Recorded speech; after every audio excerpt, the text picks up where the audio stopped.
espirituais da prosperidade. Amém? Mas quando eu falo sobre lei, né, você precisa entender que as leis espirituais aqui, eu não estou falando de lei e mandamento, né? Nós somos crentes da Nova Aliança. Na Nova Aliança nós entendemos que na cruz tudo foi consumado. A lei aqui são princípios. Se eu pegar esse celular e soltar aqui agora, irmãos, o que vai acontecer com ele? Vai cair. Se ele cair, qual é a lei que está sobre ele? Os irmãos sabem? Gravidade. Se eu estou dirigindo, né, o meu Porsche Carrera, né, a 180 por hora, e aí parece uma curva fechada, eu posso virar à esquerda. Mas existe uma lei que vai fazer com que eu vá reto. Eu não tenho um Porsche, tá, irmãos? Para ninguém ficar escandalizado, né? É só uma brincadeira. Mas o que acontece? Aí a verdade, o que acontece? A 180 por hora eu posso fazer a curva à esquerda, mas existe uma lei que vai manter a minha força, a minha direção. Essa é a lei, qual é a lei, os irmãos sabem? Inércia. Amém, irmãos? Então, a verdade, presta atenção, existem leis espirituais que funcionam. Na Nova Aliança, existe uma lei que não foi anulada pela graça. Paulo vai colocar ela aqui agora em Gálatas. Quer conhecer essa lei comigo? Vamos lá? Gálatas capítulo 6, ou algumas leis, né? Gálatas capítulo 6. Vou ler com você a partir do verso 6 até o verso de número 10. Quem achou, diga amém. Puder projetar, Gálatas 6, diz assim, Paulo está falando, né, o homem, né, sobre o que o homem semear, isso também ele vai ceifar. Então, mas aquele que está sendo instruído na palavra, faça participante de todas as coisas boas com aquele que o instrui.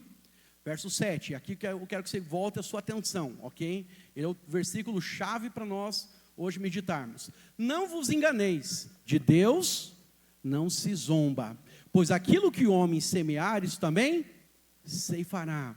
Porque o que semeia para a sua própria carne, da carne colherá corrupção, mas o que semeia para o Espírito, do Espírito colherá vida eterna. E não nos cansemos de fazer o bem. Fala comigo, não posso cansar de fazer o bem. Porque a promessa é, porque ao seu tempo ceifaremos, se não desfalecermos.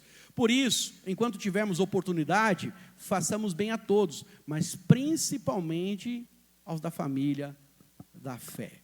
Amém, irmãos? Então, o texto diz, não vos enganeis, de Deus não se zomba, pois aquilo que o homem semear, isso também ceifará. Então, a verdade, irmãos, que a lei da semeadura e da ceifa, ela continua valendo, apesar de nós estarmos na Nova Aliança. Muitos irmãos, eles pensam, pastor, uma vez que estou na Nova Aliança, não preciso fazer mais nada. Não, irmãos, nós, na verdade, que andamos no Espírito, continuamos trabalhando, continuamos exercendo a nossa fé. Agora, a única coisa que a nossa motivação não é fazer para receber. Nós fazemos simplesmente porque nós amamos, nós somos constrangidos pelo Senhor. Ele me deu nova vida, Ele me deu um novo futuro, Ele me deu esperança, Ele tem me dado dons, Ele me deu uma família espiritual, Ele me deu a vida eterna. Então, a verdade é que tudo que eu faço agora, a base é o amor. Amém, irmãos? Antes, era uma questão de troca, que é o que a religião prega. Mas hoje, nós fazemos baseado no amor. Mas também, o fato de fazermos as coisas no amor, precisamos entender que existem outras coisas que naturalmente elas funcionam. Então, o próprio Deus diz lá no início, em Gênesis, quando Noé ele sai da arca, faz um sacrifício, levanta um altar, faz um sacrifício, e ele, na verdade, ora ao Senhor, dando graças ao Senhor, porque o Senhor tinha poupado a vida. E aí Deus fala, nunca mais, Deus aceita o sacrifício e fala, vou fazer uma aliança com o homem, não destruirei mais a terra com água, com chuva, com dilúvio, não haverá dilúvio, e a marca dessa aliança sempre estará no céu. Toda vez que o sol e a chuva se encontrarem, vocês verão a marca dessa aliança. Os irmãos lembram qual que é essa marca dessa aliança? Sol e chuva, não é casamento de viúva, Sol e chuva, normalmente você vai ver o arco-íris. E ele diz, a partir daquele momento, vocês verão a minha aliança, e tudo aquilo que o homem plantar, ele vai colher. Então, a verdade, o Senhor estabelece ali a questão do plantio e da colheita. Então nós precisamos, como crentes, entender o seguinte, nós não fazemos para trocar, mas nós sabemos que uma vez que nós estamos semeando, haverá colheita. Amém? Mas por que muitos crentes, eles têm dificuldade de entender isso, e até mesmo dificuldade de prosperar? Infelizmente, irmãos, muitos irmãos, eles aprenderam errado a respeito de prosperidade, e eles pensam que é algo errado até mesmo prosperar, eles acham que isso é do diabo. Então, a maioria dos crentes, eles até mesmo quando ouvem algum ensino sobre prosperidade, eles fecham o coração. E a verdade é que quando nós fechamos nosso coração, a tendência é que surjam às vezes críticas, falatórios, e vou dizer algo para você, irmãos. Uma das áreas que o diabo ele tem vantagem nos casamentos, na sociedade, vamos dizer assim, é mexer nas finanças.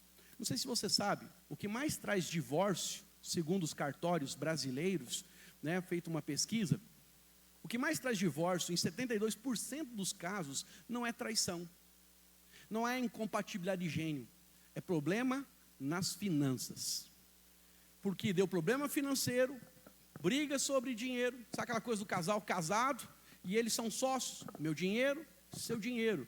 Olha para cá, se você vive nessa base, está errado. A base não pode ser essa. A base tem que ser nosso dinheiro, porque nós não somos mais dois, agora nós somos um. Fala assim, eu sou um, com o meu cônjuge. Amém, irmãos? Não existe dois caixas, é um caixa só. Meu dinheiro, seu dinheiro, minha vida, sua vida. Nós agora andamos juntos. Amém, irmãos? Né? Então, a verdade é que você vai ver, então, pela essa falta de, de entendimento, as pessoas sofrem, as pessoas perecem, e o motivo maior que tem trazido separação, divisão, divórcio nesse país é problema financeiro. Então, parece às vezes que falar de prosperidade entre alguns irmãos é ofender e criar até mesmo problemas, onde muitos pensam que a prosperidade vai trazer afastamento da sua fé em Deus, que o dinheiro é do diabo. E eu vou dizer para você, crenças erradas vão gerar comportamentos errados. E esses comportamentos errados trazem resultados. Então nós, irmãos, precisamos mudar a mentalidade para ter a crença correta e também mudarmos os nossos resultados. Então, eu quero compartilhar com você aqui leis que regem o princípio da prosperidade. Quantos querem prosperar aqui, irmãos? Dá um glória a Deus e fala aleluia. A prosperidade é a vontade de Deus para a sua vida. Conversando uma vez com um irmão, né, um recém-convertido, não era bem recém-convertido, já tinha um ano e pouquinho de igreja, e ele tinha uma mentalidade assim, pastor, para mim está bom o carrinho que eu tenho, está bom a casa que eu tenho, está bom, eu estou feliz com o que eu tenho, glória a Deus, nada errado com isso. Mas o problema é que ele falou assim, para mim Deus não precisa me dar mais nada. Irmãos, é muito bom você ser suprido, mas é melhor você ser usado por Deus. É muito egoísmo quando nós queremos ter só para nós. Coração onde você quer ter só para você, eu não consigo acreditar que Deus consiga usar, e muito menos que Deus vai abençoar quem tem esse coração de escassez. Nós precisamos entender, irmãos, que Deus quer nos usar como canal. Amém? Como investidores. Por quê, irmãos? Quando nós pensamos em ter só para nós, se tiver alguém na célula, tiver alguém na igreja, nós queremos colocar um painel, nós queremos ter uma casa de recuperação, nós queremos ter uma escola, nós queremos ter um bom prédio, nós queremos, ter pastores sendo sustentados por essa obra. Como é que nós vamos fazer tudo isso? Fala comigo, com dinheiro. Agora, quando eu tenho só para mim, eu não vou conseguir ajudar em entrar em nenhum projeto desse, concorda comigo? Sim ou não? Então, a vontade de Deus é que você prospere. Eu li Jeremias 29:11, que diz que o Senhor tem bons pensamentos, pensamentos de prosperar-nos e nos dar paz e o fim que Ele deseja, não que você deseja. Amém, irmãos? Se você continuar em Isaías, Deus vai dizer, você tem um pensamento, mas os meus pensamentos e os meus caminhos são mais elevados que os seus. Você está pensando em 7, mas Deus tem 70 para você. Essa é a vontade. Então veja, se aqueles que desconhecem a Deus, que não reconhecem a Deus e até blasfemam contra Deus, eles estão prosperando, será que Deus, que ama você, que tem você como filho, Ele não quer que você prospere? Então, é egoísmo da minha parte pensar que Deus não quer me prosperar. Não, quero dizer para você, Deus quer nos prosperar. É egoísmo da sua parte pensar em ter só para você. Não, irmão, você tem que ter para você, para os seus pais, aleluia, porque eles são fonte de bênção, né? Se você tem condições, você tem que honrar seu pai e a sua mãe. E honrar pai e mãe, não é no dia das mães, você vai almoçar na casa dela. E ela ainda faz o arroz, ela compra o frango, ela compra a costela, e você e a sua esposa, ao terminar o almoço, comer a sobremesa, vão embora e deixam a louça para ela. Que dia das mães, na verdade, é esse? Mas tem gente que é assim. Dia das mães é dia de você chamar sua mãe na sua casa, amém? Dia dos pais é dia de você trazer seu pai na sua casa. Dia, na verdade, das mães, dia dos pais, é dia de você dar presente para a mãe. Amém, irmãos? Isso é honra. Mas não é dar panela para ela cozinhar para você também. Né? A Eliane, dia das mães, o Luiz chega com uma travessa. Isso aqui é para você fazer o peixe para nós. Entendeu? Em outras formas, você não está pensando nessa, está pensando em você. Então, quando você vai dar um presente para a mãe, você dá um vestido, você dá um perfume, você dá um dia no spa, aleluia. Pô, pastor, eu não tenho, na verdade, condições para isso. Não tem porque não pediu, não tem porque você pensava que a prosperidade é para outro e não para você. Mas se você desejar, se você orar, tenho certeza, Deus vai acrescentar na sua vida. Deus tem prazer em realizar, irmãos, os nossos deleites. Amém, irmãos? Então, eu quero compartilhar com você algumas leis que regem a prosperidade à luz da palavra de Deus. A primeira lei espiritual, né, diz assim: tudo aquilo que eu rejeito jamais fará parte da minha vida. Você pode repetir comigo? Tudo aquilo que eu rejeito jamais fará parte da minha vida. Abra sua Bíblia lá em Jeremias 25, 27 a 34, né, como um bereano, você vai estudar a Bíblia comigo agora. Olha o que o texto diz, Jeremias 25, 27 a 34. Nós temos aqui a história de Jacó e de Esaú, que vai nos revelar esse importante princípio que nós falamos agora, que tudo aquilo que nós rejeitamos, a atitude, na verdade, é que saia da minha vida, né? Não vai fazer parte da minha vida. Então, muitos irmãos acabam carregando essa situação sem perceber. E agora, quero que o Espírito Santo abra os seus olhos em nome de Jesus, amém? Gênesis 25, 27 diz assim: cresceram os meninos, Esaú saiu perito em caçador, homem do campo. Jacó, porém, homem pacato, habitava em tendas. Isaac amava Esaú, porque saboreava da sua caça. Rebeca, porém, amava Jacó. Tinha Jacó feito um cozinhado, quando esmorecido veio do campo Esaú, e disse: peço que me deixe comer um pouco desse cozinhado vermelho. Eram lentilhas, tá? No original eram lentilhas, nessa versão aqui não aparece isso. Então, vermelho, pois estou esmorecido. Daí chamar-se Edom. Um dos nomes para descendência, né, os edomitas, que são descendentes de Esaú, irmãos, é Edom. E Edom significa vermelho. Disse Jacó: vende-me primeiro o teu direito de primogenitura. Olha para cá. O que é o direito de primogenitura? Meu pai, um exemplo, tem na verdade 5 filhos. Eu sou na verdade o mais velho. Por ser o mais velho, existem dois entendimentos rabínicos. O primeiro entendimento rabínico é que o filho mais velho, o primogênito, ele recebe 50% da herança. 50%. Os outros 4 dividem então os 50%. Ok? A mãe, na morte do pai, não recebia nada, porque a mãe vai ser sustentada, segundo o pensamento na judaico, vai ser sustentada pelos filhos, inclusive pelo filho mais velho. Amém? O segundo pensamento rabínico, que é o mais comum, que os teólogos vão usar, é que meu pai tinha 5 filhos.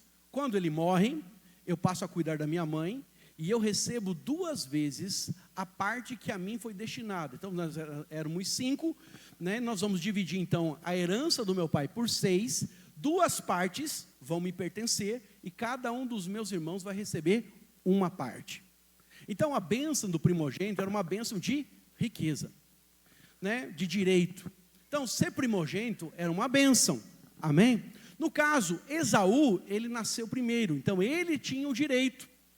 No texto aqui fala que ele chegou com fome e ele queria comer. Aí Jacó, que sempre quis ser o primogênito e ter a bênção do primogênito, ele falou: olha, posso até te dar, você está querendo comer o guisado aqui, eu posso te dar, mas para ser bem sincero, me dá a bênção da primogenitura. Vamos continuar lendo.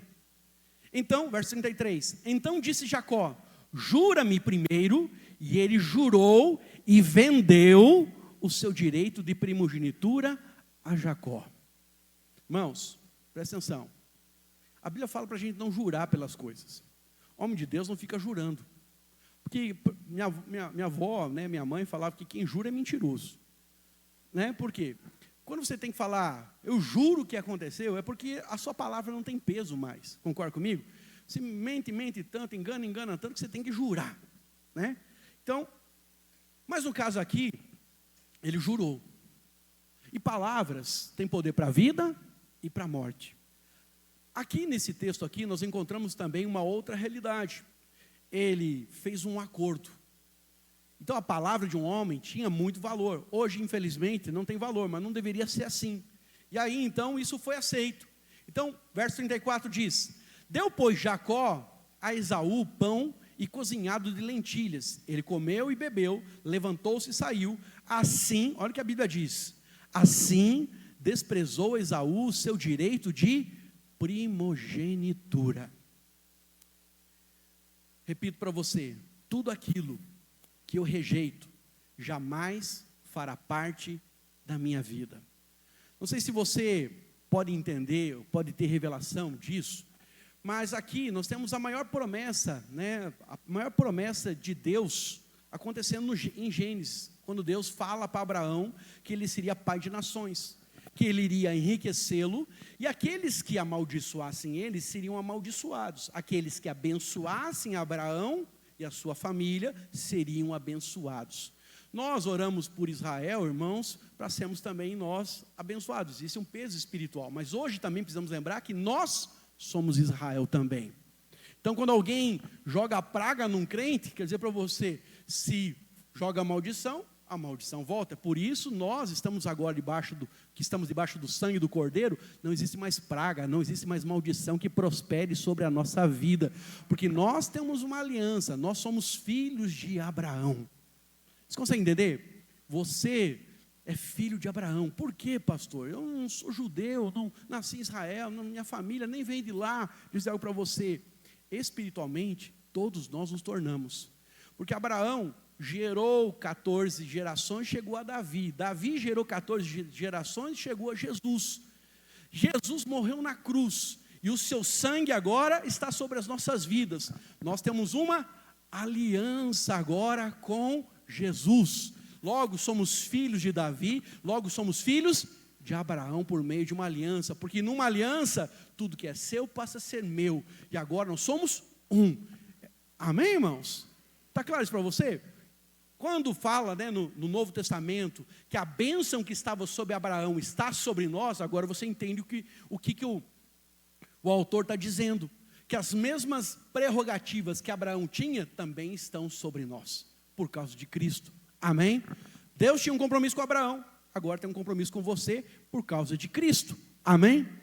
Então, Abraão, ele é o destaque, né, da galeria da fé. Se você for para Hebreus capítulo 11, você vai ver que a promessa de Deus feita a Abraão era algo tão forte, tão grandioso, que as 3 maiores religiões do mundo, e também a paternidade espiritual, né, de Abraão, reivindicam isso. O cristianismo, o judaísmo e o islamismo. Abraão, ele tinha uma promessa, a promessa de ter uma bênção da parte de Deus sobre a sua vida, onde Deus iria engrandecê-lo, iria enriquecê-lo e iria abençoá-lo. Então, nós podemos observar que o filho primogênito tinha a herança do pai. Abraão passa essa bênção para Isaac, mas Isaac passa para Jacó, não para Esaú. Então, muitas vezes você encontra na Bíblia a seguinte expressão: o Deus de Abraão, o Deus de Isaac, o Deus de Jacó. E muitas vezes, quando nós vamos orar, nós também oramos: Senhor nosso Deus, Deus de Abraão, Deus de Isaac, Deus de Jacó, lembra das tuas promessas. Não sei se você já orou assim, mas muitos irmãos acabam orando. Então, não deveria ser assim, porque Jacó não era o primogênito. O certo seria nós orarmos, né, o Deus de Abraão, o Deus de Isaac e o Deus de Esaú. Mas Esaú desprezou a bênção da primogenitura. ele, na verdade, diz, para mim isso não vale nada. Ele mesmo diz, que me adianta ter a bênção da primogenitura se vou morrer de fome? Irmão, vamos ser sinceros. Você acha que se ele não comesse aquele guisado de lentilha, ele ia morrer? Não. Conheço gente que já jejuou 40 dias, só na água, e não morreu. Conheço, pelo menos uns 4 pastores. Então, ficar sem uma refeição, não era, mas ele desprezou. Ele achou que aquilo era nada. Então, a verdade, a Bíblia diz que ele rejeitou a promessa, e porque rejeitou a promessa, a bênção da primogenitura nunca mais entrou na sua vida. Então aqui nós temos um princípio espiritual. Tudo aquilo que você rejeita, jamais estará na sua vida. Esaú, ele teve uma das maiores bênçãos na vida dele, que era ter o avô como Abraão, mas ele vendeu isso por um prato de lentilha. Então, por que um casal, ele se casa, irmãos? Quando o celebrante, ele pergunta, né, para ele, que está ali diante da noiva, né, você deseja casar com a fulana? O que ele responde? Sim. Ao dizer sim, ela agora passa a fazer parte da vida dele. Pergunta para ela também diz sim, e agora o casamento aconteceu. Mas se o noivo, na hora do altar, falasse não, que até a hora da pergunta, né, irmãos, dá para desistir. Mas o que acontece? Naquele momento, os irmãos não entenderam a piada, né, mas tudo bem. Mas a verdade, para ser bem sincero, no momento que diz não, o casamento não vai ser feito. Então, como é que Jesus entrou na sua vida? Porque um dia você disse, sim, sim, eu creio que Ele é o Salvador. Sim, eu creio que Ele morreu pelos meus pecados. Sim, eu reconheço o seu sacrifício. Sim, eu reconheço que Ele é o Filho de Deus. Então, a partir do momento que você disse sim, Ele veio morar no seu coração. Efésios capítulo 1, verso 13, fala que nós recebemos o Espírito Santo, depois de terem ouvido, verso 13 diz, depois de vocês terem ouvido o Evangelho da vossa salvação, o verso 14 fala que vocês receberam o selo do Espírito Santo, que é o penhor da nossa salvação, até o dia que Cristo virá para nos resgatar. Então, talvez você me pergunte, será que existe alguém que rejeita a prosperidade, pastor? Sim. Alguns irmãos, infelizmente, por ignorância, outros por uma mentalidade errada. Na igreja, nós ouvimos mais testemunhos de salvação, nós ouvimos mais testemunhos de cura divina, de libertação, do que de prosperidade. Se alguém fala que prosperou, parece até às vezes que, no coração de alguns, que isso está errado. Para a glória de Deus, irmãos, 3 irmãos falaram para mim, né, que de julho para cá, Deus tem mexido nos seus negócios. Que eles começaram a ganhar mais. Um deles é o Kessis, vou entregar ele, né? Deus tem abençoado ele. Mas, para ser bem sincero, a verdade, irmãos, é que nós ouvimos mais sobre salvação, nós ouvimos mais sobre libertação, sobre transformação no casamento, mas poucos falam da prosperidade. Porque as pessoas falam pouco? Porque a verdade, irmãos, é que parece que não soa bem você falar de prosperidade. Tem gente que diz assim, graças a Deus eu não tenho casa própria, pastor, porque eu não quero ser fiador de ninguém. Eu não quero ser avalista de ninguém. Porque se eu tiver casa própria, vai encostar alguém, pastor. Mas quando você fala um negócio desse, você está rejeitando a casa própria da sua vida. Outros dizem, pastor, quer dizer, todo mundo está saindo de férias, eu não tenho vontade de viajar, não, eu gosto de ficar em casa. Pois é, irmãos, às vezes a sua célula poderia se reunir e abençoar o discipulador, abençoar o líder para ele viajar. Para onde vocês vão? Para João Pessoa, né? E aí de repente, né, você fala um negócio, não, eu gosto de ficar em casa. Tudo que você rejeita não entra na sua vida. Um irmão uma vez falou para mim, pastor, tá bom meu chevetinho, tinha um chevetinho 86, isso é mais ou menos 2006, que olha, pastor, eu não preciso pagar IPVA, é econômico, compro peça em tudo que é lugar desse carro, né? Eu mesmo sei fazer a manutenção dele, eu sei limpar o carburador, para mim está bom esse carro. Irmãos, seja grato pelo Chevette, seja grato pelo Fusca, seja grato pela Brasília, né? Seja grato pelo aquilo que você tem, mas entenda algo, Deus quer te dar o melhor, E não coloque limites em Deus. Sabe, seja grato. Eu sou grato pela casa que eu tenho, eu sou grato pelo carro que eu tenho, sou grato, né, pela igreja que eu tenho, mas eu quero ter uma igreja maior, quero ter um carro melhor, quero, na verdade, ter uma casa melhor para receber os irmãos. A minha casa não tem churrasqueira, irmãos, mas eu quero ter uma churrasqueira para receber você lá. Só os que recebem é que vão jantar lá em casa. Melhorou, né, agora. Mas tem gente que diz assim, pastor, eu não tenho a mínima vontade de viajar de avião. Está rejeitando viajar de avião. Alguém poderia ter uma oportunidade, poderia surgir uma situação, né? Eu ia falar um exemplo, não sei se podia falar, deixa para lá, né? Mas tem uma irmã aqui que foi viajar de avião, ganhou na viagem para a Europa, aleluia, entendeu? Mandou mensagem para mim, falei, irmã, estou muito feliz, Deus abençoe. Mas imagine se a irmã fala um negócio desse. Então, quer dizer algo para você. Às vezes, Deus quer dar a você, sabe, uma oportunidade, mas você às vezes rejeita. Presta atenção. Tem gente que fala assim, já ouvi, lembrando aqui. Fala, pastor, eu não quero ter empresa. Porque ter empresa é ter dor de cabeça. Funcionário dá muita dor de cabeça. Mas fala para mim, você conhece alguém que tem carteira assinada, que dirige Land Rover? Então presta atenção, às vezes você está rejeitando a prosperidade na sua vida sem perceber. Você começa a colocar limites. Para com esse negócio de eu não gosto. Não, irmão, você gosta. Você gosta, você recebe, você está aberto.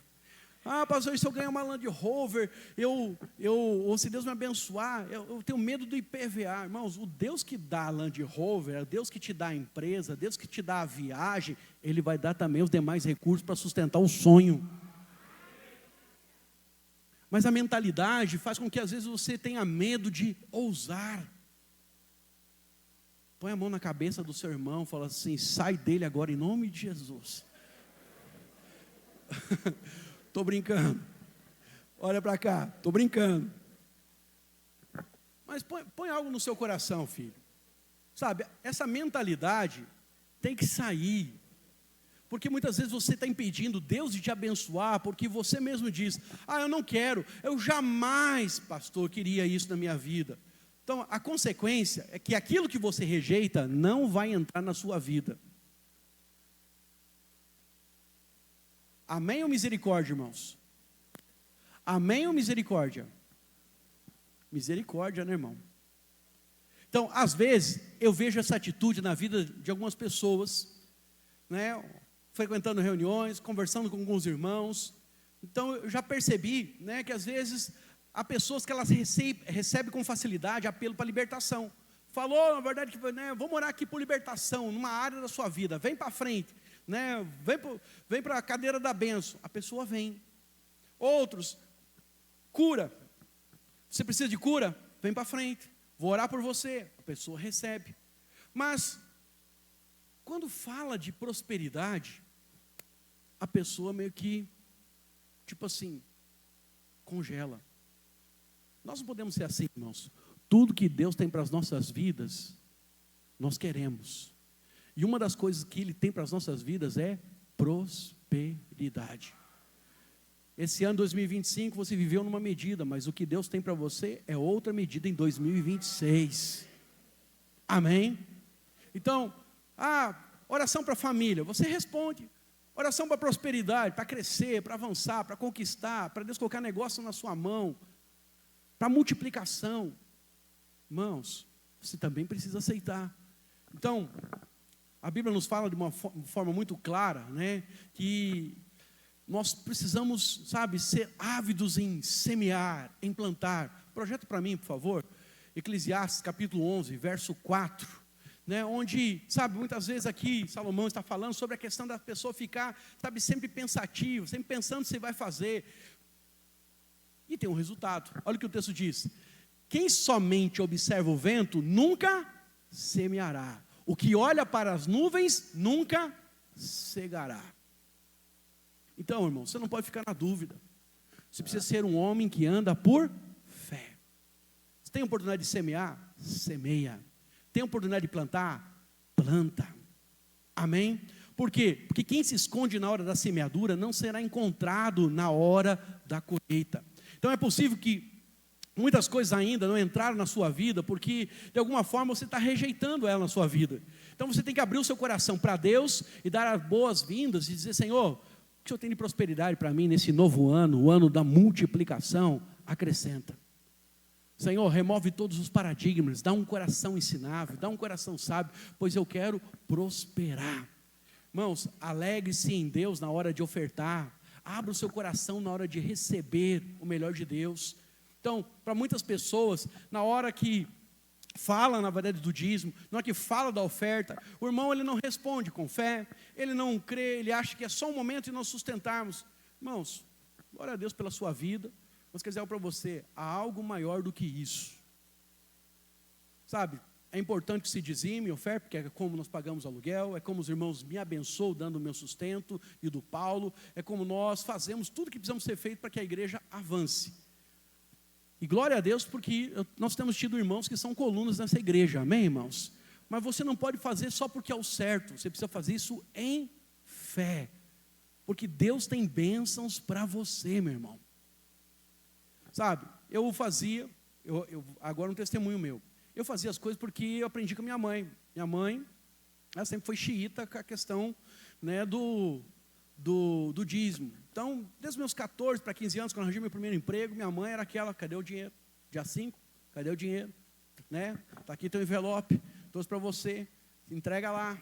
Perguntava para o tesoureiro. Minha mãe era fiscal. Se você conhecer meus irmãos, quando eu estava aqui, se perguntar para ela sobre dízimo, ela vai falar para você que ela faz, é o certo, e que ela acha o cúmulo quem não dá. E não é porque eu sou pastor, pior, lá ela congregava comigo. Chegava na cela, ficava falando para os novos convertidos que tinha que dizimar. Eu falei: mãe, para com isso, que vão achar porque eu sou pastor, a senhora está pedindo dízimo para mim. Fica coisa constrangedora. Glória a Deus que ela está lá em Curitiba agora, amém? Sinto saudade, mas esse constrangimento eu não passo. Mas uma das coisas que acontecia é que minha mãe sempre ensinou. Então eu sempre fui dizimista.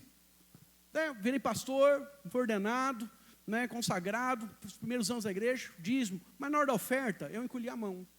Porque eu achava que, beleza, né, dava na verdade lá o que não ia faltar, aquilo que tá bom. E aí um pastor foi pregar lá na igreja, convidei ele, conheci o ministério dele, tinha o Ministério Fantástico de Libertação, e aí ele falou sobre o Monte, né, Carmelo, quando Elias vai encontrar, né, ali com os profetas de Baal, e aí ele faz uma alusão, né, traz uma revelação, que quando levanta-se o altar de Elias, quantos anos fazia que não chovia na terra, irmãos? 3 anos. 3 anos, água naquele tempo não tinha Caesb, tá? A água era uma coisa rara, era de poço, água na verdade as pessoas carregavam, e eles estavam no alto do Monte Carmelo, então não tinha nenhuma fonte lá. Aí ele pede o que para os benditos, né, jogarem, né, o povo que queria ver fogo do céu cair. O que ele pede para jogar sobre o altar e sobre o sacrifício que ele tinha construído ali para o fogo vir? Água. Mas fazia 3 anos. Então, água é algo que era muito raro. Era algo que era muito caro. Tinha um valor especial. O que na verdade tinha valor, eles tiveram que derramar ao ponto de encher, ensopar na verdade ali o altar. Ele pediu para jogar algumas medidas de água. O fogo desceu, consumiu o altar, consumiu a água, eles viram um milagre. E aí ele falou: a sua oferta também é isso. Sabe, ela é algo que para você tem preciosismo, mas quando Deus enxerga a fé no altar, ele se move, o fogo vai vir, a ação dele vai vir, a providência dele vai existir. Ele falou aquilo, tocou tanto no meu coração, irmãos, que eu tinha feito inscrição de alguns irmãos para um encontro com Deus, que eram homens, a gente estava na transição, e eu fiz uma outra igreja, a gente não tinha encontro ainda, a gente, né, nem era da vinha ainda, e aí eu levei, né, fiz inscrição na outra igreja, os irmãos me pagaram antes do culto, eu estava com R$480, lembro como fosse hoje no bolso. E eu peguei e entreguei aqueles 480, porque eu entendi que era a minha oferta, era aquilo que era precioso. Ia faltar para mim? Não sei, mas eu decidi crer. Quando tive aquela experiência de entregar aquela oferta, irmãos, foi quando Deus começou a fazer uma obra como nunca na minha vida. Foi quando eu ganhei, na verdade, um carro. Foi quando, na verdade, né, a igreja pôde prosperar, porque, para ser bem sincero, dali a gente começou a fazer os encontros, daqui a pouco entrou o pastor Christian na nossa vida, e as coisas começaram a acontecer, e eu passei a crer no poder da oferta. Então, não é uma questão de valores, não entenda isso, por favor, só falei o valor para você entender que era algo, para mim, real. Mas quando você coloca fé naquilo que você está fazendo, quando você entende, sabe, que o momento de oferta não é só ofertar, mas é você, sabe, colocar no seu coração. Eu lembro do pastor, né, pastor Getúlio, o nome dele, inclusive ele é aqui de Brasília. O pastor Getúlio falou, olha, todas as vezes que você vai à frente, dá nome para a tua semente. Dá nome para a tua semente. Eu não tenho uma vez que eu vou ofertar, sempre que eu oferto, eu dou nome para aquilo que eu quero ver acontecer na minha vida. É troca com Deus? Não, irmãos, é apenas um clamor e a minha demonstração que eu creio, que não é, na verdade, o salário que eu recebo da igreja, que me sustenta, mas é o Senhor que me sustenta. Porque, os irmãos sabem, fiquei 2 anos sem igreja e Deus me sustentou. Então, eu quero dizer para você, Esaú, ele perdeu a oportunidade da sua vida por ele tratar com aquilo que era espiritual de qualquer forma. Sabe, um prato de guisado fez com que ele perdesse, sabe, o temor e simplesmente negociasse aquilo que era a bênção de Deus para a sua vida. Então, potencialmente, ele era portador da bênção do avô, mas ele rejeitou aquilo. Agora olha para cá, tudo que você rejeita na sua vida, sai da sua vida. Então isso vale para relacionamento. Você rejeita, sabe, né, alguns irmãos, eles vão sair. Você rejeita a igreja, você rejeita a palavra, você rejeita o seu chefe, você rejeita o seu trabalho, você não é contente e grato pelaquilo que Deus te deu, você rejeita aquilo. Sabe o que vai acontecer, irmãos? Sai da sua vida.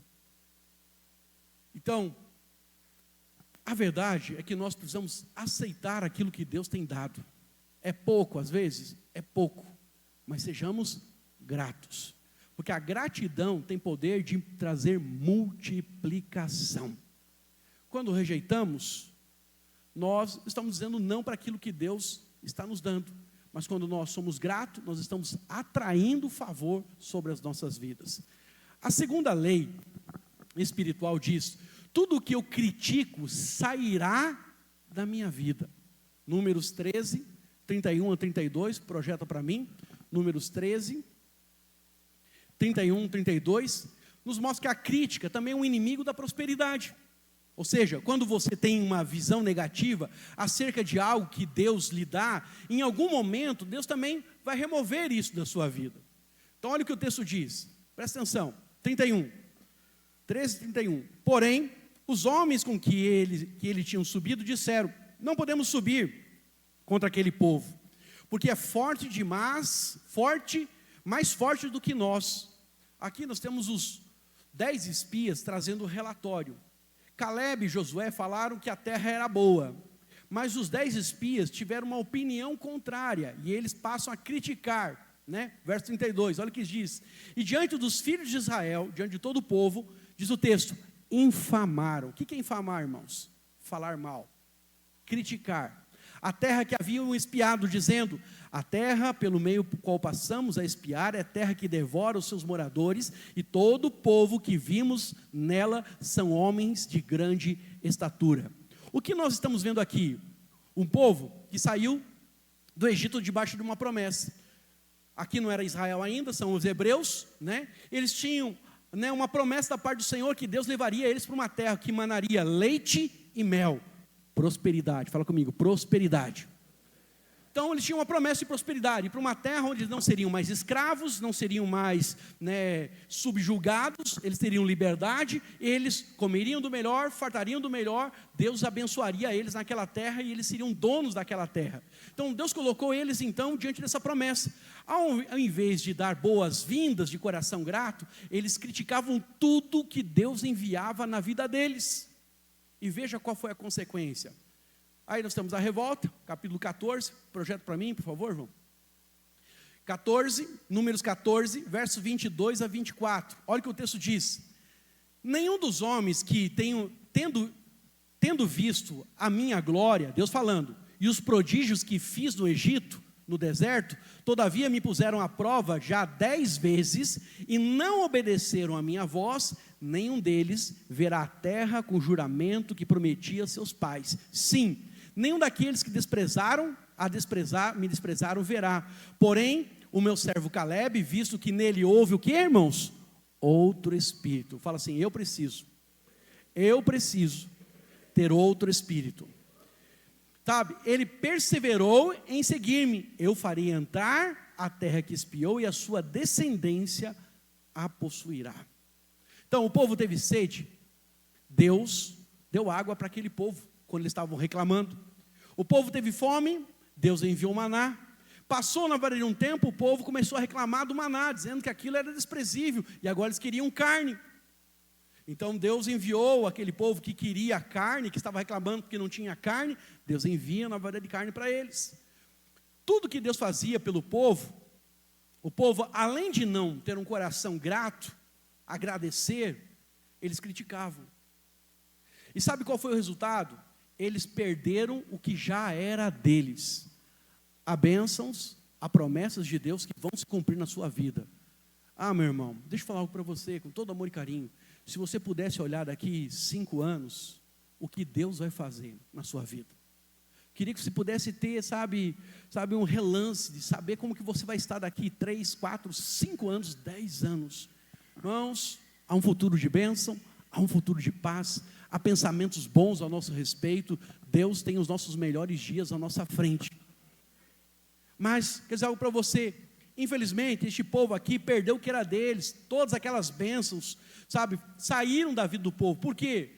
Porque isso é muito sério. Sempre que Deus está fazendo algo que tem, sabe, um espírito contrário, né, onde você se levanta para criticar, você tem pão e manteiga, aí você critica. Aí você tem um casamento, seu marido não é o super-homem, não é o Superman, mas você também critica.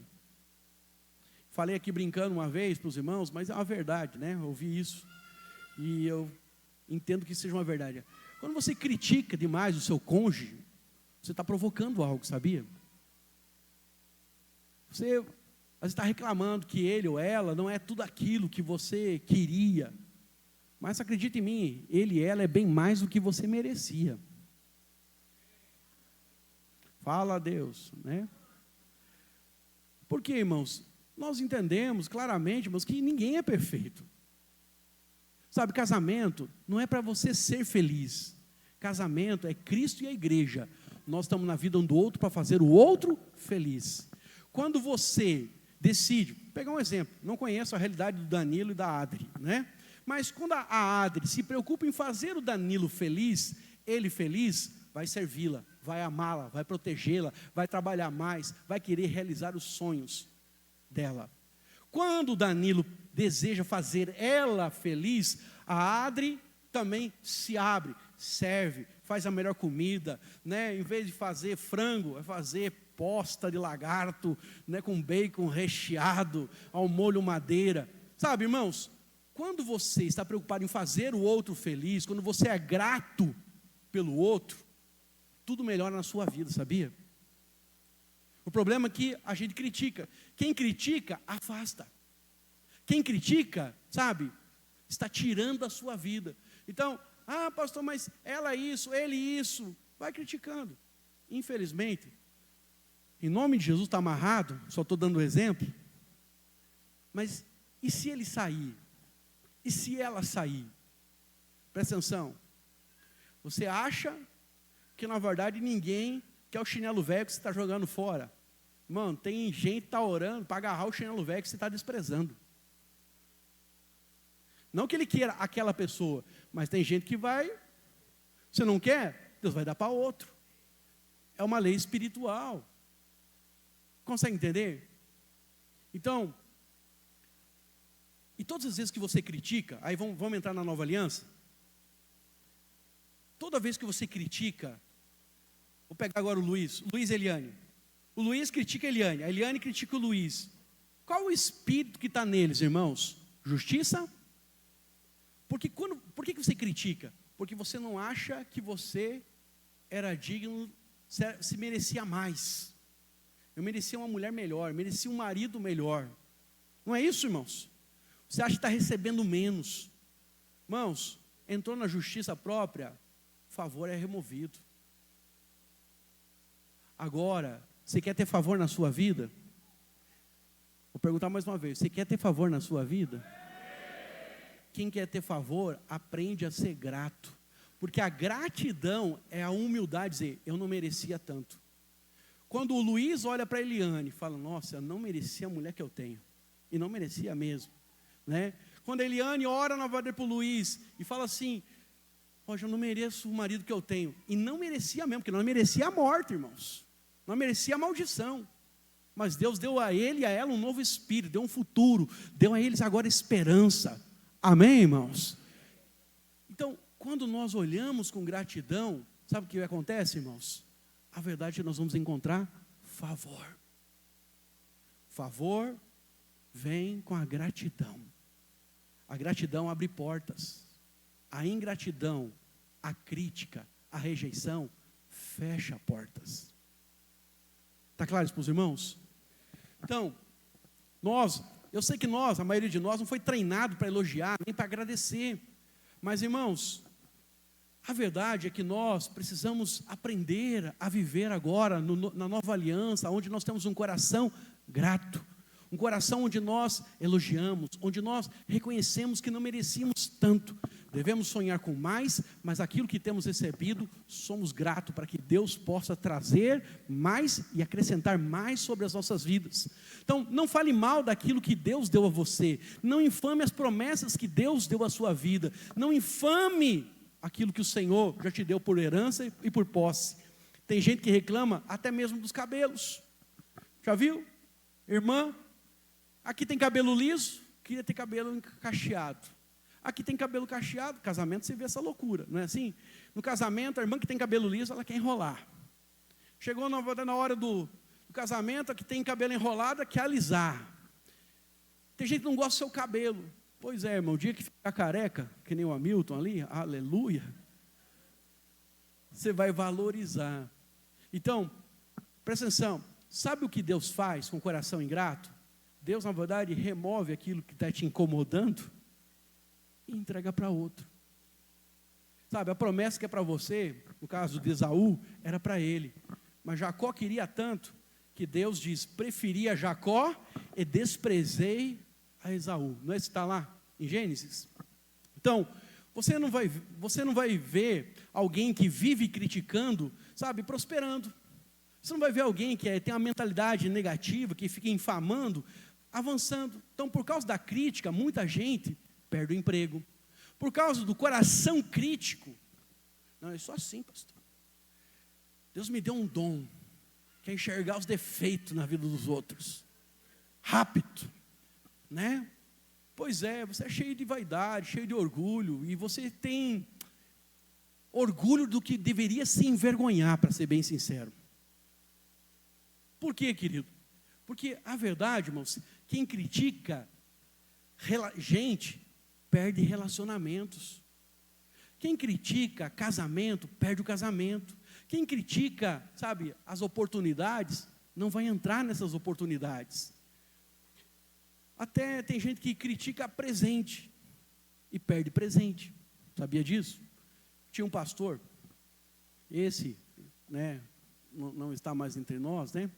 Está com o papai. Então eu posso falar.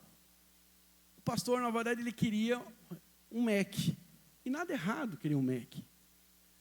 Mas o computadorzinho ele estava bem baleadinho, né? E aí o discipulado, vendo a necessidade do pastor para poder fazer as coisas do encontro, fazer os relatórios, né? Precisava de um computador melhor. Aí os discipuladores, os líderes juntaram para comprar, fizeram uma vaquinha, falaram comigo, também contribuí, para comprar, na verdade, um computador, um Acer, que é um bom, Acer não, um Asus. Um Asus Touch, na época assim era a modernidade. E esse Asus, só para colocar mais ou menos assim, era tipo uns 6 mil. E comprar um Mac era tipo quase 10 mil. Aí, mas o que os irmãos podiam? E um bom computador. E aí, os irmãos fazendo a vaquinha, sem falar, era surpresa para o pastor, não sei o que, né, ia ser um presente. Aí o pastor falou, uma pregação, no discipulado de terça-feira. Ele juntou a equipe dele lá, começou a pregar, e no meio do caminho falou assim, irmãos, se for para Deus me dar aquilo que eu não quero, eu nem aceito. Eu só aceito de Deus aquilo que eu quero. Por exemplo, para mim computador eu estou com esse aqui. O dia que Deus me der, eu só aceito se for um MacBook. Os irmãos na cadeira, né, que nem o Chaves, murcharam. Aquilo que você critica, sai da sua vida. Os irmãos vieram empavorados para mim e perguntaram, e aí pastor, o que nós vamos fazer? Será que juntamos mais 4.000 para tentar comprar um Mac? Né? Fulano que tem um cartão lá e vamos passar no cartão dele, pensamos nisso. Eu falei, não irmão, na verdade nós vamos dar o Asus porque é o que está no nosso coração. Se depois ele quer vender o Asus e comprar na verdade do Mac, sem nenhum problema. Mas para ser bem sincero, ele quase perdeu a bênção porque infamou o que Deus tinha para ele. Então, há muitas pessoas que estão às vezes à porta de entrar na bênção, mas a palavra da crítica, a palavra, né, de contrária àquilo que Deus tem para a vida dele, acaba então ele removendo, porque ele mesmo faz um desserviço. Presta atenção, se você vê um carro bonito, irmãos, mas não é o carro que você quer, abençoe. Amém, irmãos? Se o irmão chama você para ir na casa dele, e é uma casa bonita, abençoe. Amém? Eu não quero ter uma casa dessa, porque para ser bem sincero, o IPTU, não vou dar conta de limpar essa casa, né? Para com isso, aquilo que você critica, sai da sua vida. Então, presta atenção, aquilo que você abençoa, virá para a sua vida. Então tem muita gente que critica tudo. Então eu já vi pastor falando assim, eu não quero ter uma igreja grande, né, porque dá muito trabalho. Você acha que vai ter igreja grande? Não vai ter, irmãos. Você só tem aquilo que você abençoa, aquilo que você tem fé para receber. Amém? Amém? Então, se na hora da oferta, você vir, às vezes com o coração grato para ofertar, sabe, trazendo seus dízimos, trazendo com alegria, tenha certeza, irmãos, Deus vai abençoar. Mas se você vem com o seu coração, às vezes fechado, criticando, essa coisa toda, é melhor que você nem desse a oferta, porque Deus ama aquele que dá com... Ninguém deve dar nada na igreja por pesar, por condenação, por pressão, por constrangimento. Não, irmãos, tudo que você fizer, se você quer ter efeito espiritual, se você quer colher bênçãos, faça com o coração correto. Faça por amor, faça por fé. Amém? Tenho dito e vou falar isso para os irmãos, para o resto da vida. Você vai andar comigo aqui na videira. Se você não quiser contribuir com nenhum real para o resto da sua vida, você não vai precisar na verdade de contribuir, porque nós não queremos que você faça algo por pressão. Mas se você ama essa casa, se você crê na palavra, se você vê os efeitos, se você entende que você foi colocado aqui para ser coluna, faça de coração e tenho certeza que Deus vai derramar bênção sem limite sobre a sua vida. Amém? Deus ama quem dá com alegria. Terceiro e último, tudo que eu honro, eu atraio para a minha vida. Agora vem a boa notícia. Provérbios, capítulo 3, verso 9 a 10, diz assim: honra o Senhor com teus bens e com as primícias de toda a tua renda, e se encherão fartamente os teus celeiros, e transbordarão de vinho os teus lagares. Irmãos, a honra é a chave do êxito, do sucesso. As portas sempre vão se abrir para as pessoas que andam nesse espírito da honra. Então, honrando e sendo honrado, você vai perceber que uma mudança sempre será produzida e sempre haverá frutos. Se nós não aprendemos a honra, sabe, de honrarmos ao Senhor nas nossas finanças, sabe, nada vai acontecer, as portas às vezes não vão se abrir, mas quando nós decidimos honrar ao Senhor, dizer, Senhor, coloca na minha mão, me abençoa, traz mais, E eu quero derramar isso no teu reino. Quero derramar isso na vida dos seus. Eu quero abençoar os meus pais. Eu quero abençoar os meus irmãos. Eu quero abençoar a minha família, né, minha esposa. Quando você tem esse desejo de receber para honrar ao Senhor com as suas finanças, mas não tenha dúvida, Deus encontrou um espaço agora para derramar e derramar com abundância. Então, todo sucesso do universo está ligado à honra. E todo fracasso está ligado à desonra. Então a honra nos tira de onde nós estamos e nos coloca em outra dimensão. Porque as pessoas que foram criadas na desonra, elas resistem. Presta atenção. Quando você não honra, você não admira. E se você não admira, você não consegue aprender com essa pessoa ou receber dela o que ela tem. A unção que eu honro é a unção que eu vou prosperar. Você entendeu, irmãos? Você não gosta de fulano, o cara pode ser a pessoa mais expert numa área, mas porque você não gosta, tudo que ela falar para você não vai ter efeito. Ela pode ter a maior sabedoria para transmitir a você, mas você não vai receber dela. Mas quando você tem um coração que honra, você se torna sensível e aberto para receber o que ela tem. Então o que ela tem, agora vai passar a ser seu. Então quando nós, entendemos na verdade esse princípio, a verdade é que nós perceberemos que Deus também vai fazer na nossa vida financeira. Quando nós, honramos ao Senhor, Deus começa a nos dar sensibilidade, nos dar direção do que nós vamos viver, né, na questão financeira, daquilo que Deus vai acrescentar. Então, um exemplo clássico é a mulher que honra o marido, A mulher que honra o marido, ela consegue o que quer dele. Sim ou não, irmãs? Né? Faz um carinho, faz um chamego, faz a comida, né, dá um beijinho, seja carinhosa. Irmãos, o cara entrega o cartão de crédito. É verdade ou não é? Homem é bicho burro, já dizia minha mãe, entendeu? Então, a verdade é o seguinte, se você trata com honra, não tenha dúvida. Então, o marido também que aprende a honrar a esposa, ele não vai viver se queixando dela. Eu até falo para os irmãos, quando o marido não honra a esposa, ele vai ter uma esposa que é insubmissa, mas quando ele é um cara que honra, que cuida, que protege, que está preocupado com ela, coloca ela na frente, né, de todas as coisas, menos de Deus, mas na frente de todas as coisas, faz dela, né, a sua prioridade, não troca ela pelos seus amigos. Irmãos, não tenha dúvida, ele vai ter uma esposa ô Lucas, fala para o Eduardo que eu já mutei aqui o violão dele já. Então, o discípulo que aprende a honrar o seu discipulador também não já mutei aqui teu violão. Crescimento. Deus, nesses dias, tem nos dado uma chave. A chave chama-se honra. Então, se você começar a honrar, portas se abrirão. A honra faz com que as pessoas avancem mais rápido. Então, você entra e sai de qualquer lugar quando você aprende, sai bem, quando você aprende a honrar. Quando você tem o espírito da honra, irmão, as pessoas estão abertas para você. Esses dias atrás eu tinha uma situação no Detran, que eu estava trazendo minha carteira de habilitação, né, para cá, o negócio do Detran, né, o meu endereço para cá para o DF, e aí tinha que trazer, até certificado digital a mulher pediu para eu trazer, mas eu estava com dificuldade de trazer as documentações que ela pediu ali, até porque eu tinha acabado de mudar para cá, e não tinha ainda comprovante de endereço, está no nome do proprietário, e aí falei, vou tratar com honra, na verdade, o atendente.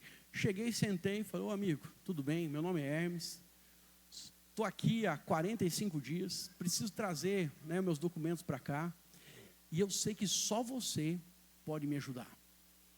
Na hora que eu falei, o cara até sentou melhor na cadeira, já, estufou o peito. Ele é mesmo, por quê, senhor? Eu falei, olha, porque eu vi na fila ali a forma como você trata, na verdade, as pessoas. Ruth, tu já vai soltar o pet? E aí comecei a elogiar ele. Sabe o que acontece, irmãos? O cara, na verdade, entrou, resolveu o meu problema, documento, na verdade, que está pendente, fiz mais tarde, na verdade, pela questão do próprio site, e a transferência veio. Quando você honra, você, na verdade, abre portas. Eu vi esses dias atrás um rapaz, ele foi para a classe executiva, né, no Instagram. Só que ele pegou uns chocolates e colocou umas notas de $100, né? Comprou tipo 8 chocolates e notas de $100. Não sei se alguém assistiu esse vídeo. Aí ele entrou, e aí ele chegou na aeromoça e falou, olha, isso aqui é para a equipe, né? Para os tripulantes que estão trabalhando no voo. e deu, na verdade, ali. Na hora, na verdade, que ele entregou, ela, que legal, não sei o quê, agradeceu, muito obrigado, né? Isso, falou, em tantos anos de aviação, nunca nenhum cliente fez isso por nós. Aí ele sentou. No que ele sentou, irmãos, todo mundo, não assim, durante o voo, né? E foi filmagens picadas, vai filmando o pessoal vindo agradecer ele, que se sentiram tocados por ele, né? No sentido dele ter reconhecido o trabalho. $100 não vai mudar a vida de alguém. Eu quero $100, né, irmãos? Mas, para ser bem sincero, não vai mudar a vida, não vai tirar a pessoa da pobreza. Mas foi uma atitude, comprar um chocolate, lembrar de alguém. Falo para você, quando você honra o seu líder, quando você honra a sua mãe, quando você honra, na verdade, o porteiro, quando você honra o cara do posto de gasolina, quando você honra, sabe, você é uma pessoa de honra, portas se abrem. Quando você honra a Deus, a promessa de Deus é: seus lagares serão cheios. Seus celeiros vão encontrar fartura. Então, sabe, quando nós honramos, nós recebemos na proporção que é prestada. Olha para cá, honrar é para quem tem coração humilde. A humildade faz com que Deus exalte você. Sabe, as pessoas que têm dificuldade de honrar, de reconhecer, né, a relevância, o serviço, a autoridade, etc, etc, na vida de outro, a verdade é que elas se acham mais do que deviam. O conselho bíblico do apóstolo Paulo é que ninguém deveria pensar além do que convém de si mesmo, mas ter seus irmãos superiores a si mesmos. Então, quando nós, irmãos, sabe, temos a gratidão, né? Eu reconheço em honra, poxa vida, sou casado com a Diana, mulher na verdade esforçada, mulher de oração, mulher perseverante, mulher que, né, cuida bem dos meus filhos, cuida bem de mim, passa a minha roupa, né, uma mulher prendada, faz um almoço que é uma delícia, né? Então, quando eu reconheço na verdade isso, sabe o que acontece, irmãos? A verdade é que ela vai me tratar ainda mais com amor. Então, às vezes nós estamos encontrando resistência em áreas, trata com honra. Nas finanças, trata a Deus com honra. Não dizima por dizimar. Não oferta por ofertar. Não faça isso mais, crente. Faça isso em honra ao Senhor. Coloca Deus em primeiro lugar. Reconhece Ele nas suas finanças. Aquilo que você já tem colhido, Deus já tem te dado com graça. Mas a promessa é que Deus acrescente ainda mais sobre a sua vida. Irmãos, eu não sei você, mas eu quero viver o extraordinário de Deus. Então, muitos irmãos, eles até prosperam, mas não alcançam tudo aquilo que Deus tem. Alguns até prosperam, mas prosperam na mesma medida que, na verdade, o ímpio, que a pessoa, que o político corrupto, que as pessoas que não temem a Deus. Por isso, tem aparente prosperidade, mas não tem paz, não tem alegria, não tem satisfação, não tem significado aquilo que ela está vivendo. Parece que a coisa ainda não encaixou. Quer dizer para você, há bênçãos reservadas, irmãos, que vão dar a você significado, que vão dar alegria, que vão dar paz e principalmente vão trazer a você contentamento. Amém? Então, eu queria convidar você a ficar de pé nesse momento. E nós vamos participar, na verdade, dos dízimos e das ofertas, mas com o coração correto, sabe, no sentido de honrar o Senhor. Como eu falei para você, nós não vamos participar mais só porque é o momento, só porque temos que sustentar a igreja. Não, irmãos, dá nome à sua semente.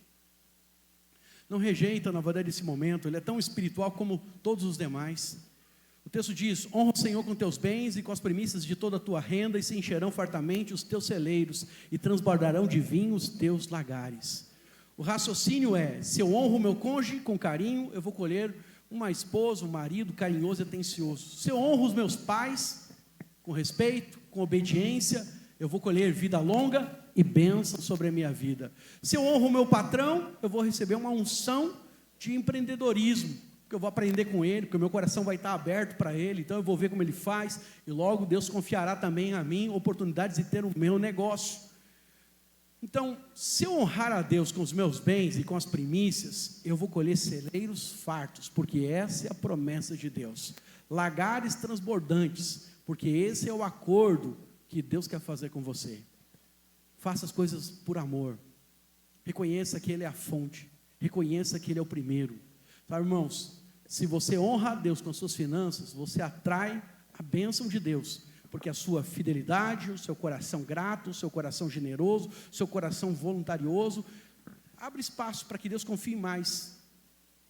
Deus quer usar você como fonte nessa terra para abençoar ainda mais o reino dele, mas também aqueles que estão à sua volta. Eu creio que em 2026, irmãos, Deus vai trazer multiplicação de recursos. Quero declarar em nome de Jesus, se você honrar ao Senhor, colocando Ele em primeiro lugar, não tenha dúvida, você vai entrar numa espiral de prosperidade, aonde o Senhor vai acrescentar a cada mês deste ano sobre a sua vida. Sua história, anota, por favor, anota. Sua história nas finanças vai ser uma em janeiro e vai ser outra em dezembro. Anota, mês a mês, você vai ver Deus acrescentar. Você vai dar o testemunho no final do ano, falando, olha, Deus acrescentou. Não tenha vergonha, não tenha medo de prosperar. Peça para Deus. Deus quer você desfrutando dos melhores. Se alguém chegar para você no final do culto, eu vi você, viajando. Fala, não fala aquela coisa, não, eu estou bem em casa. Não, fala, eu recebo em nome de Jesus. Amém. Irmãos, ano que vem, eu quero ter uma boa notícia. Sabe, teu líder chegando para mim, teu discipulador chegando para mim, falou, pastor, fulano não está aí não, foi para Paris, com a esposa, comemorar casamento, Vamos para os Estados Unidos. Quer conhecer a Argentina, foi para a Argentina, comeu chouriço, aleluia. Então, a verdade, para ser bem sincero, não sei quais são os sonhos que Deus tem para você, mas creia, Deus tem coisas que Ele quer acrescentar. Garanto para você, não vou ficar chateado, irmãos, porque você faltou o culto, vou ficar feliz, amém? Só traz, na verdade, uma lembrancinha para o seu pastor, amém. Aleluia, E eu estou aqui todo domingo.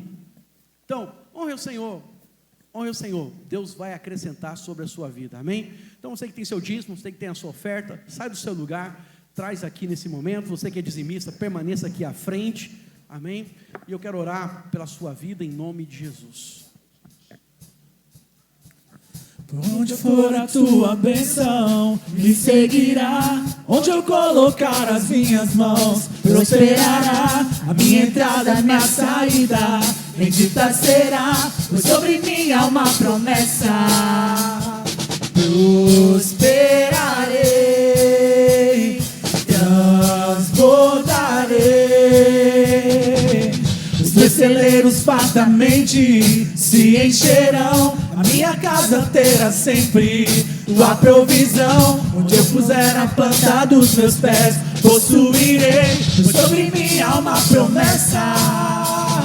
Prosperarei.